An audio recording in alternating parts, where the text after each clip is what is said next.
Hello mga kapatol! Ay ngayong araw nga ho pala yung napaka-espesyal na araw sa akin. Dahil nga ho mga kapatol ay tignan nyo naman ang aking itsura. Ay mamaya-maya nga ho ay magbabago nga ho ang itsura ko mamaya. Huy!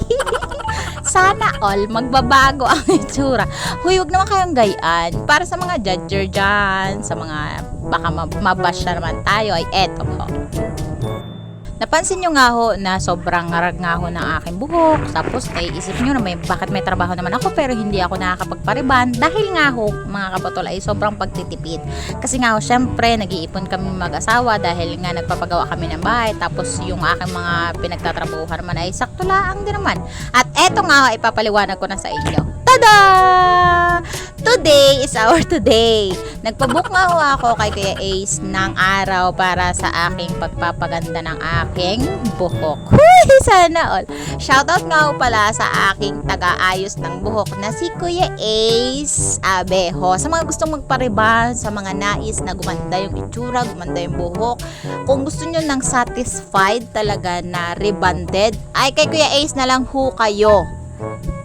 Abeho. Nagme-makeup din ho yan ng mga kasal, JS prom, at lahat ng event na pwede niyang make-upan ay nagme-makeup. Yung talaga naman na medyo ngarag na talaga, yung wala na talagang pag-asa, yung pagmumukha ay pwede niya pang magawa ng paraan. Yung parang magmumukhang tao talaga kapag inayusan niya. Dahil nga ho si Kuya Ace lang talaga yung umaayos ng buhok ko. Tapos after 2 years ho yata bago ako nakapagpariban. Eto nga hong pagpapariban ko na ito mga kapatol. Yung budget nga ho pala nito ay sobrang napaka-espesyal para sa akin. Dahil nga ho mga kapatol ay eto yung regalo nga ho ni Mister sa akin. Sana all. Ilang araw din ho talaga ako nagtataka kung bakit hindi siya nakakapagbigay ng mga pang-grocery, yung mga panggatas ni Gio. Parang nagtataka ako kasi habang wala pa akong sahod, bakit sobrang pagtitipid niya? Yung pala, may pinag-iipunan siya. Dahil siguro na re-realize niya sa sarili, napapansin niya na sobrang tipid ako, tapos lahat ng mga sahod ko kailangan nakabudget na, pang grocery, pang diaper, pambili ng gatas, pambayad sa mga utang, pambayad sa kuryente, at sa mga gastusin sa bahay. Tapos parang pakiramdam ko siguro wala natitira sa akin, yun talagang totally nakabudget niya. Kaya naman, gumawa siya ng paraan para nga ho, maipariband ako. Ay sabi niya nga ho sa akin, ay i-surprise niya daw ho talaga. Ang sabi niya nga ho, balak niya sana si Kuya Ace ay i-message niya. Pero nung dumating siya sa bahay, after nga nung pagkatapos ng tanim-tanim sila ng mais, ayun, binigyan niya ako ng 1,500 peso set with Brazil yarn. Sana all. Tapos naiyak ako noon nung binigay niya sa akin kasi nga ho, na-appreciate ko talaga yung pagmamahal niya. Huy, sana all. May yung madalang nga yung mister na ganito, yung mag-e-effort, mag-iipon, kahit na alam ko naman na wala siyang pagkukunan, yun talagang, yung siguro yung mga pinagbibigay ko sa kanya na allowance sila ni Gio, inipon-ipon niya para nga ho makapagpariband ako. Kay gayon nga ho mga kaputol na hindi ko talaga naiisip na magpariband ako kasi parang nangihinayang ako dun sa 1,500 na sana pangbili na lang namin ng hollow blocks, pambili na lang ng bigas, pambili na lang ng materyales sa bahay. Kaya siguro siya na yung nag-ipon. O ikaw na yung magkaganyan na mister. Ay sino baga naman hindi mai-in love. Ay sadyang ako napakaswerte ko rin. Alam nga namang bibigyan pa ako ni Lord ng lasinggo, may bisyo. Ay siyempre hindi naman. At ayun nga, pagkatapos nga ng iba't ibang na-apply sa akin buhok, ay part 1 na nga ho ng aming pagpapaganda. Ay habang na nag-aantay ako, ay may kasabay nga ho ako, si Ma'am Jessica. Sa Burgos lang din talaga kami niraban dito. Medyo iba nga rin talaga yung place kasi nga ho, sinabay na rin talaga ako ni Kuya Ace dito sa pagpapariban nga ako ni Ma'am Jessica. Dahil nga dalawa din silang bumabanat dito at humahagod sa aming mga buhok, ay medyo mabilis-bilis din yung process namin. At habang nag-aantay nga ho ako, ay eto nga ho, kinukuhaan ko sila, habang biniblower nga ho si Ma'am Jessica. At syempre, ang kanyang assistant na si Francis. Ayan, pinsan daw nga ho yan ang aking best friend ni si Arnold. Huy, makalipas sa mga ilang oras na aming pag-aantay, parang siguro 3 taon. Huy, ang tagal! Inanlawan na rin ako ni Kuya Ace dito sa may Bumbangao dahil wala nga din ho talagang matinong host. Yung bahay na pinag-anuhan namin ay tinabo-tabo na laang. Ay for the go, pwede na yan. Para nga ho, may applyan niya nga ho ulit ng aking gamot nga ho na pangalawang gamot. Kung maghahanap lang din naman po kayo mga kaputol namang magre-reband, ay sabi ko sa inyo, very satisfied kayo kay Kuya Ace Abeho. contact number, just PM me. Ipa-plug ko din dito ha, para may idea na kayo kung saan kayo magpapariban, gayon.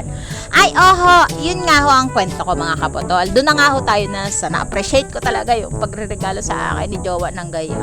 Ay, hindi ko rin po akalain na bibigyan niya nga ho ako ng regalong gayon. Tapos sabi niya nga sa akin, oh, magpaganda ka naman kasi hindi na ako sanay na ngayon hindi ka na maganda, yung mukhang nanay ka. Ay, sinabihan ako ng gayon bago ko bigaan. Pero minsan nare-realize ko rin na bakit nga ako pala hindi ako nagkakaroon ng time para sa aking buhok, sa sarili. Gayon nga na kapag ina ka na pala mga kaputol, hindi mo na naiisip na parang yung ano mo nga ho, yung gayon nga na pag may anak ka na, hindi mo na maiisip na yung pampariban mo, ibili ko na laang ng gatas, ibili ko na laang ng pangangailangan ng anak mo, gayon. Parang wala ka ng time para sa sarili mo. Pero dahil nga mabait yung asawa ko, gayon nga ho, na gustong gusto niya din talaga na i-reband ako, ay for the go. Kaya nga ho, medyo malaki-laki na naman ang ating buka mamayang gabi pagkatapos nga ho ng pagkahagod sa aking buhok. Ayun, kinilig na nga ako ng bahagya. Ay, salamat. Medyo nakailang i-reschedule din kami ni Kuya Ace kasi nga ho, tuwing magsasabi ako ng Kuya, available ka ba? May schedule naman siya. Kasi nga ho, di talaga nawawalan si Kuya Ace sa mga customer. Kasi nga ho, nag-home service si Kuya Ace. Tapos syempre ako, Sabado at Linggo lang ako. Tapos, Sabado at Linggo lang talaga yung may free time ko. Minsan, may schedule pa nun si Kuya Ace. Kaya, sobrang tagal din talaga bago ako nakapagsabi kay Kuya Ace. Halos nagastos ko na nga ho din talaga yung 1.5 na ito, mga kapatol. Baka naman may bash tayo, ipasensya na kayo. Baka mamaya makita ko na naman dyan. Walang pambiling bigas, pero may pampariban. Walang ulam, pero may pampariban. Ay, sinasabi ko sa inyo, hindi ko to talaga gusto na magpariban. Ay, kahit na nga grounded yung mukhang buhok ko, ay kung ano lang ako, natural. Kaso nga ho, gustong-gusto din ho talaga ni Mister na magpariban ako dahil hindi nga ho siya sanay. Nung talaga nagsasama kami, nung wala pa kaming anak, ay siyempre maayos pa yung itsura ko. Gayon nga ho na nagkaanak na, ay medyo 100% loss siyang. Tapos siyempre, nung habang inaayusan nga ho ako nila, tiis ganda din talaga sa mga nakakapasong init, gayon. Pero kailangan mo din talaga magtiis para nga ho, gumanda naman ang imong muka. Imong buhok pala, mga kapotol. Pagpasensyahan nyo na yung mga layer-layer ng baba ko dyan, kay gayon na medyo lumalagi na nga ho si kapotol.